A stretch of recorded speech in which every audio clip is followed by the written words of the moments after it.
Well, hello and welcome to Humanism Total Nerdery channel. Today we're going to go through how to make some decent armor in From the Depth. You can make a lot of different type of nice armor and ways to armor your stuff, but this is a general armor guide, how to make good general armor. Against specific shells, you can make armor that is specifically made to deal with a certain thing. But this tutorial would go through how to make some decent general armor and is aimed towards beginners or people who, just like me, for a long time played the game without caring too much about the armor and how to make different types of armor, layers and stuff like that. We'll go through all the basic parts, and we might even make some specialized armor tutorial in the future. All blocks have health and armor class. This means that the 4-meter beam is more powerful than the 4-meter pillar, as well as more powerful than the other blocks. If we go in here, you can see the health of this pole is 848 and the beam is 1080. A single block is just 180. And they do have the same armor. All blocks also have an armor class. And the armor class is really useful, for example, like deflecting projectiles and protecting you against explosions. This means when building in From the Depth, when you're making armor, you always want to use the largest block possible, which means a lot of 4-meter beams. Let's talk a little bit about armor class. So, click on Zeet, and inside Avatar Skills you can find this very nice little tool, which is Debug Armor Class and Health of a block. I've equipped this on 8. Now, you remember that when we went in here, we could see that the armor class of the wood block is 3. So, if I point my little, when I equip this block HP, you can see the armor class is 3. Here we have 2 layers. On this, the armor class is 6, because the blocks behind them add all the armor class to the blocks in front. But this is only true for the first layer. If we have 1 additional layer, we get all of the bonus. If we have 2 additional layers, the third layer only adds 85%. And the second layer adds 85%, because now we are 3 blocks thick, which means that the second additional layer adds 85%. If we had the third layer behind it, it would be 70%, 4, 55, 5, 40, and 6, 25. After 6 layers of armor, the armor class does only add 10% versus Kinetic only, according to the wiki. So, it's not exactly linear, but it means that having a double layer of armor is a very, very good idea. Right, and then we also have angles. You can see we are pointing straight towards this plane. If we tilt and come in from this angle, we are now having an armor class of 6, 7, depends a little bit. And that is because the cross section, dependent on how many blocks we cross like this, the armor is thicker, so it's pretty realistic. This means that angles, of course, like in real life, have a much higher chance of deflecting a shell and also protecting against explosion and kinetic damage. So this means having several layers makes stronger armor. Let's talk a little bit about EMP. Electromagnetic pulse. EMP damages certain blocks, like AI, some detection equipment, local weapons controllers, high explosive cram components, batteries and electric engines, as well as our friendly little repair bots. It also damages heavy armor, but it doesn't damage heavy armor as much, so you can actually use heavy armor to defend against EMP. Regular metal doesn't take any EMP damage, but it does lead the EMP through to other components. So anything touching metal can put the damage to some target that does get destroyed. To protect against EMP, we have a block that is called Surge Protector. It basically sucks up the electromagnetic pulse and puts the damage into itself, but not so much. EMP doesn't want to go through wood, reinforced wood and stone if it's possible. Also, it doesn't want to go through glass or of course air. So you can use these materials to insulate against EMP. However, they might go through if there is no other way. So if you add some surge protector under the main hull and then put some insulating material behind it, you should be pretty safe. Remember that surge protectors actively draws towards the EMP signal or the EMP pulse or the EMP. So you don't want to put surge protector close to vital components like some detection systems and AI, because then you might actually accidentally blow them up. Here you can see that wood has an EMP susceptibility of 0% and also a protective drainage of 100 damage unit. Same goes with stone and reinforced decking. But reinforced decking only has half the protective drainage since it's half metal basically. Then we have heavy armor that has only protective damage of 1 damage unit, but it does suck up the damage itself. It will work a little bit like the surge protector. These are of course less costly and also reduces the EMP damage to like 90%. So it's a really good block to use to protect our components, because if the block can go to the surge protector, it will go there. You just need to make sure that there are no blocks that can take the damage in its way if the pulse wanders there. So let me show you how it can look like. So like cannons and missiles can be loaded with EMP. So if we just press the EMP here and just use this tool, you can see that this little heavy armor block is taking the damage, not the metal piece. We are leading the force into that one. If we instead put it right there, it still tries to target the heavy armor. Like the heavy armor really rather take the damage. But if we directly hit the block like that, you can see we now destroyed our AI, and we also destroyed local weapon controller. Here we have that one, battery gone, and if we just hit too much EMP at heavy armor, it also dies. Yep, that's EMP for you. Only damages certain blocks. Here you can see we have the main hull. We just hit it straight on the hull there, but it gets sucked up by the surge protector immediately. And just immediately like that. And if we hit it too many times, of course, it will eventually break. Like that.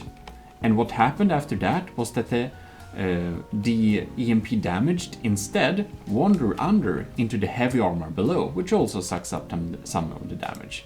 Same goes for this one. And you might think that EMP isn't not a worry to you. Thing is that it might become a worry very easily, because if you don't think of this from the start when you're building ships, you might start to make all your AIs surrounded by metal and things like that. Instead, you should place your AI on heavy armor or stone, something that won't just give it a straight hit of dangerous EMP. I made a quite nice little infographic here, which you of course can download. So let me show you its features. We've just gone through a little bit of the important notes here, and now we're going to look at the actual design. And you know, this armor guide is of course valid for all types of crafts, but sometimes you need to be pretty light. Like what I'm telling you is you can't put like 5 layers super armor on an airship and expect it to still fly. You need to actively think of crafting a light armor, and if you have a small airplane or airship, 1 layer of alloy is fine. Well, let's continue with our general armor guide. And here we have layers, like you see here. These little red things, these are optional. You don't have to have oblique panels or explosive reactive armor or anything like that. You can skip it. You don't have to have an airspace or oblique panels inside of the armor. It's just good to have, but you don't have to. Now, on the first surface level, oblique panels is the best choice. They have a tremendous amount of armor class, like it's 65. It really can deflect a lot of light shells, and it can completely stop one heavy shells that might otherwise have gone straight through your ship. But because you have that oblique panels, you can just deflect one heavy shot and then your oblique panel may be gone because they don't have much health. Explosive reactive armor isn't right now as good as oblique panels in any way, but it can be very useful to put at some exposed parts of the armor where you really need to make sure that the heat shell won't be able to penetrate your armor. The explosive reactive armor basically explodes when it gets hit by a shell, and this will completely obliterate a heat shell, which is really nice since they can go through some pretty thick armor normally. The first layer of armor I'd say you need is the hull. The outer hull armor can be metal, alloy, or reinforced wood is my recommendation. Now, this doesn't only look good, it also deflects light arms and light shots. The hull layer can be 1 or 2 meters thick. We don't want it thicker than that. But the second layer here can be 1 to 3 blocks thick is my recommendation. You may do as you please. But I'd have stone, wood, or reinforced wood. Now, this second layer, or third layer if you use the oblique panels, is basically a health point sponge that just eats up your enemy's kinetic damage and the explosive damage. So when an explosion kind of hits, this layer will intentionally get destroyed, and it will protect your real armor with your like base backbone armor. Since the explosion will rather destroy these weak blocks than destroy your main armor, it acts as a very good protection against both kinetic and explosions. And this we also have a second little point here. There is a type of shell you can make where you put a high explosive squash head. You have a squash head and then you have explosions behind it, or explosives behind it. And this will basically spawn fragmentations that will hit your inside of your ship.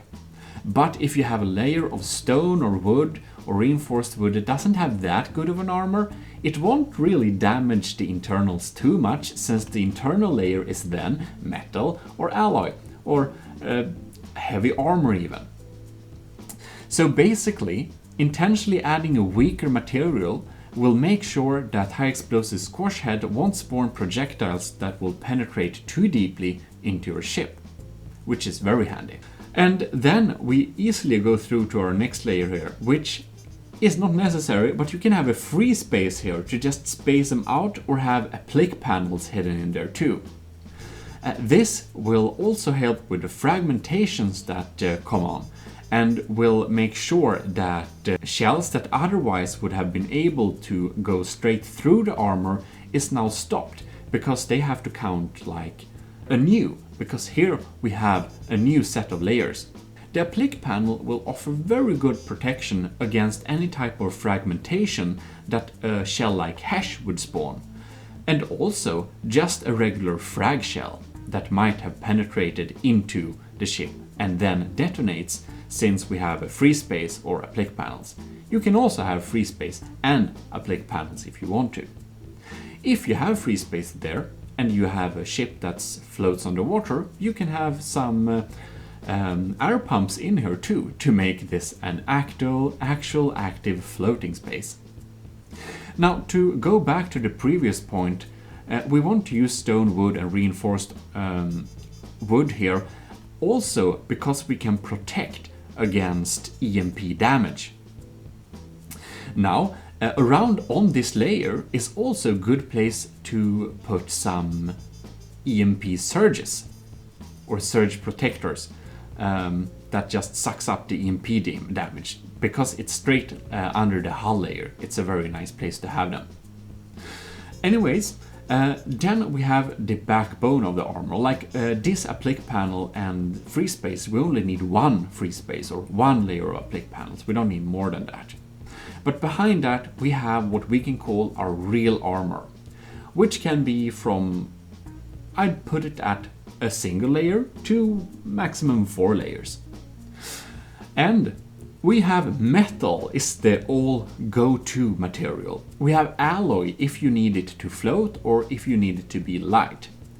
You can also use reinforced wood if you want it to be floating, because reinforced wood floats and not as expensive as metal or alloy. That's a very good cost-effective solution. If you don't care too much about cost, you should definitely have a layer of heavy armor in your ship. Do remember that heavy armor is as heavy as lead, so place it wisely. Heavy armor, however, is quite expensive too, so I'd only have normally 1 layer of heavy armor, sometimes 2 layers if you have really some places that take a lot of fire. But you want to protect your heavy armor with a few, 1 or 2, or maybe even 3 layers of metal. Because the metal gets the armor bonus from the heavy armor, and if you need to repair it later, it's much cheaper to replace the metal than having to replace the heavy armor. That's why you want to put the heavy armor layer in the very back. And remember, it's really heavy and really expensive, so it will be really expensive if you are starting to use heavy armor all over your ships. Of course, it's the best, but you should protect your heavy armor, is my recommendation. But a double layer of metal armor, you shouldn't underestimate its protective powers. A double metal layer is very good for pretty decently sized ships. Like heavy armor, I often only use it to protect some really important stuff, like the AI core, for example, since it also absorbs EMP damage. Well, that's my little infographic. You can go back to it and download it if you need a little reminder of this tutorial in future when building ships.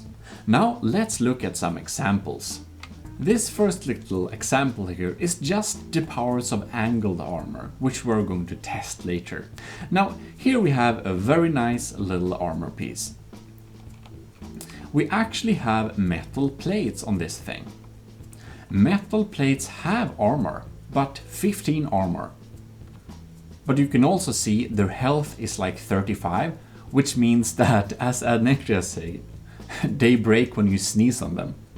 So this is only basically for the looks. So we can add metal plates to add a metal look onto a ship that's actually reinforced wood. Or we can turn them around. But of course they do offer protection. They do offer a little bit of protection, but don't count on it too much. Anyways, this first little armor example is a pretty cost-efficient armor. We have reinforced wood, then we have wood to make us to help us keep afloat and also take some of the kinetic damage, and that will basically protect the metal armor behind it. Then we have my second little armor here.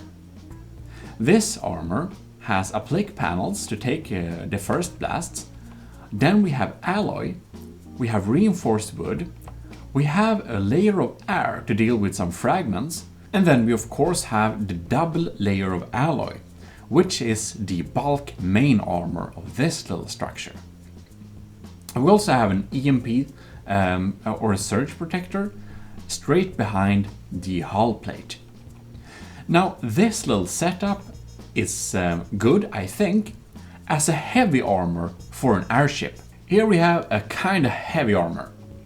We have one layer of metal as hull, then we have a double layer of reinforced wood to keep us afloat. And then we have a little space with some applique panels to deal with eventual frag shells that comes from the reinforced wood when it gets destroyed by a shell. And the backbone armor is a single layer of metal. Now, lastly, we have this little armor here, which is kind of the super strong armor. or of course you can make stuff worse, you can always make stuff more strong, but it's one layer of metal as a hull. Then we have a double layer of stone, which is heavy but deals greatly with kinetic damage, and also absorbs the explosive damage so that our main armor won't get us hurt. Then we have again the same space with applique panels. Then we have a three-layer metal armor and backed up by a heavy armor. So this is kind of armor that would be good to place on a, I don't know, very strong fort or something like that. Then we just put a applique panel on one of the sides as a reminder that you can absolutely use these.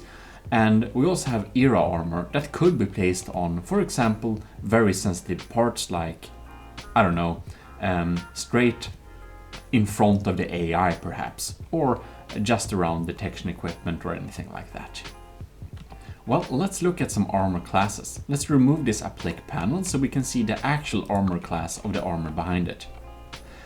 This has an armor class of 55, which is pretty decent, which basically is the layers of metal, stone and metal adding up. Here, this metal plate doesn't add up to the main armor, so we need to look here.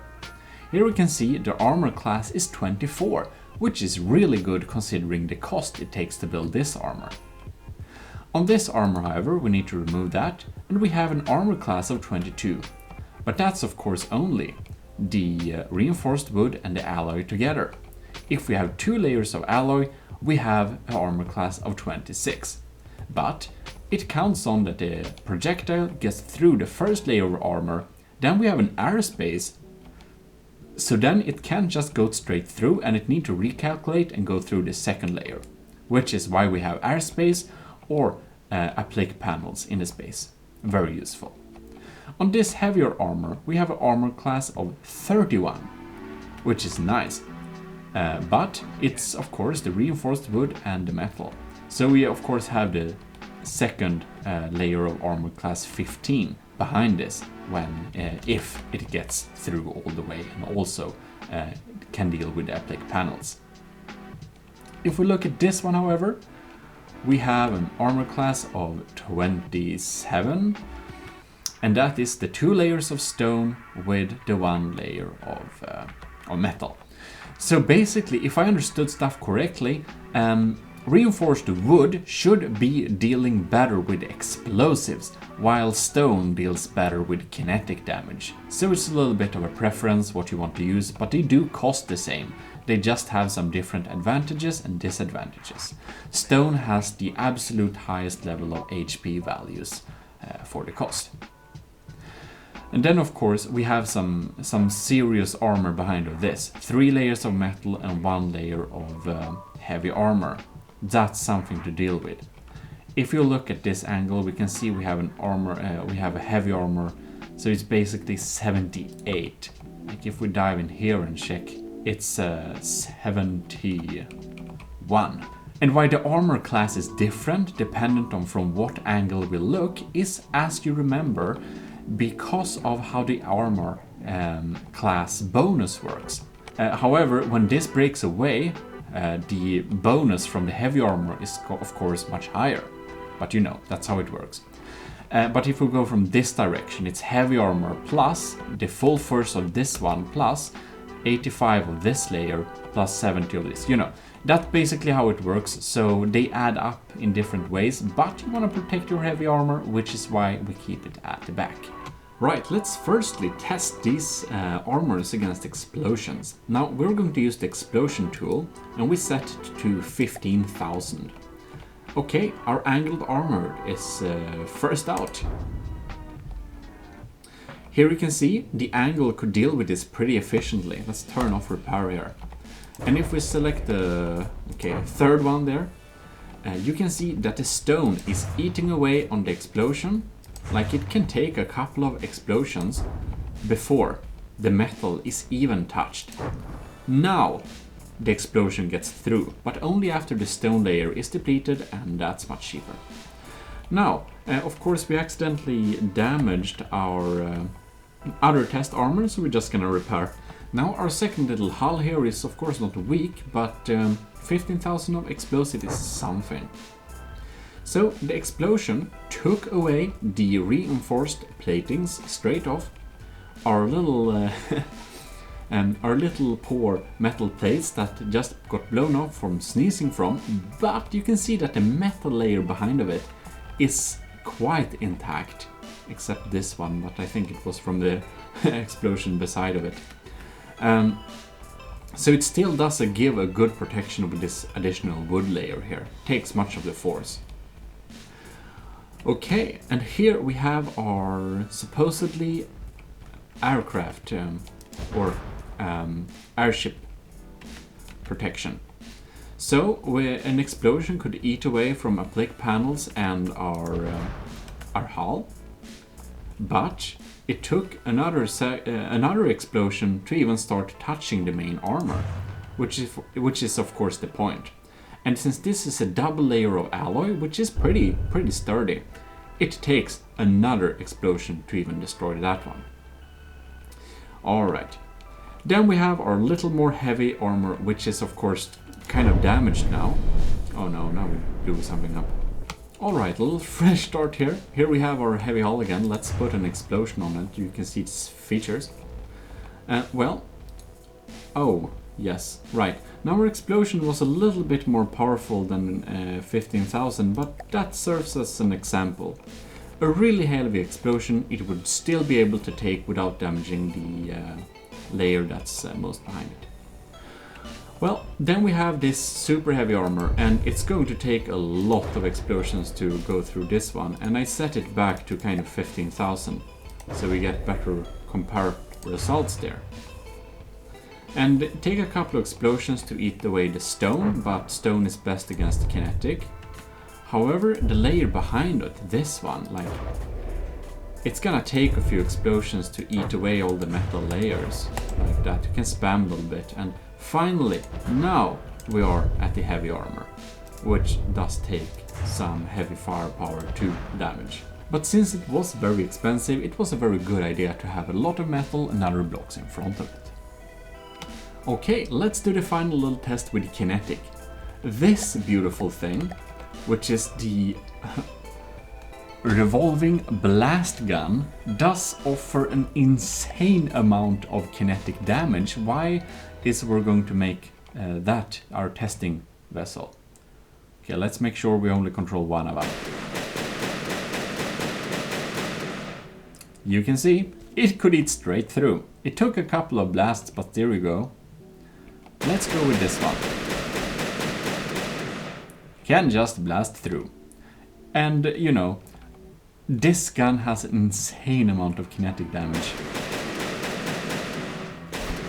There we go. We actually took a few shots before we got through, but you could see we eventually went through a little tiny slab of it. Let's move to our heavier armor.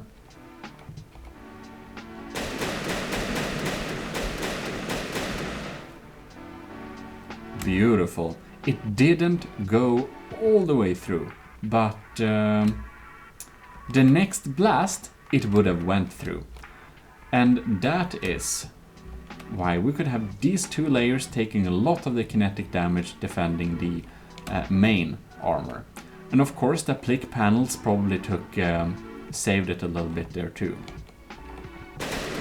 Oh no. Well, we went straight to this test. Here you can see the double layers of stone protected the main armor very well. You can actually turn off repairs. Oh, well, let's have more fun. Oops. There we go. They take ages to reload, so we're just gonna do like that. And there you see, we have some real armor working here, like it still doesn't bulge, because now we have some seriously thick armor. Another blast, not getting through quite yet, I believe. don't think it will. I will take one last more, I think. Now, heavy armor is very good, and you could see it took an additional blast to actually get through the heavy armor as well. But there you go. This gun is some serious stuff. So I'm just going to also spawn in a 64-pounder cannon, which is pretty big, just to show you that these armors weren't completely useless. Well, let's fire against the angular armor. Aha! You could see that shot basically just bounced off because of the applique panels. Like, this is going to take a serious while to eat through. Like, angular armor, very nice. Anyways, let's go through with this one. Our little weaker armor, but still kind of good. And you see, one shot couldn't get through more than the hull layer. Another shot could take out our wood block. But I think we'll need a third shot at the exact same place to... Oh, it doesn't even go through there. Next one, it will go through. Now we have our kind of aircrafty armor. You can see it's not quite dead. Another shot. Applique panel gone.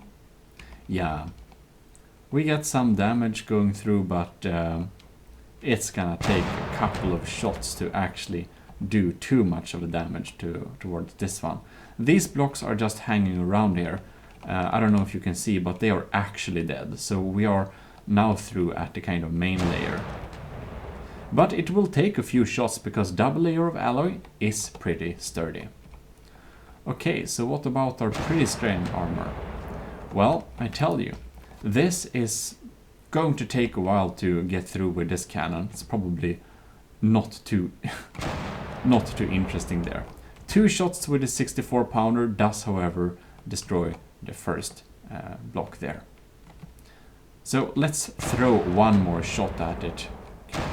Here we go. Now you can see we actually went through these two, but of course not even the applique panel behind. Nice layered armor. Now this is a quite big armor. I don't suspect we'll get through this one very easily at all, especially not with a cannon like this. Aha! Now, however, we have stone here, which should deal greatly with kinetic damage, because if you look here, you can see the ratings here. Kinetic damage 15,000. So it's a pretty kinetic gun here. Let me check what's this one. So kinetic damage of this one is only 600, but it spams them out, I guess. I don't know. 3 shots straight to one beam, however, could take out 2 stone beams. But that's 3 shots, and it didn't damage the main armor behind it, like the applique panels. Not touched, just touched a bit. So that tells you we have some pretty efficient armor right there. Well, I hope that this little tutorial has been helpful for you to get into armor a little bit more. A little basic, straightforward approach to armor and some examples for how to make some nice general armor. And do get the infographic if you want to, as a little reminder of this tutorial if you would need that. Or just come back here, of course. In any case, if you liked the video, please do leave a like and do subscribe for future videos. This is your host, McBacon, signing out.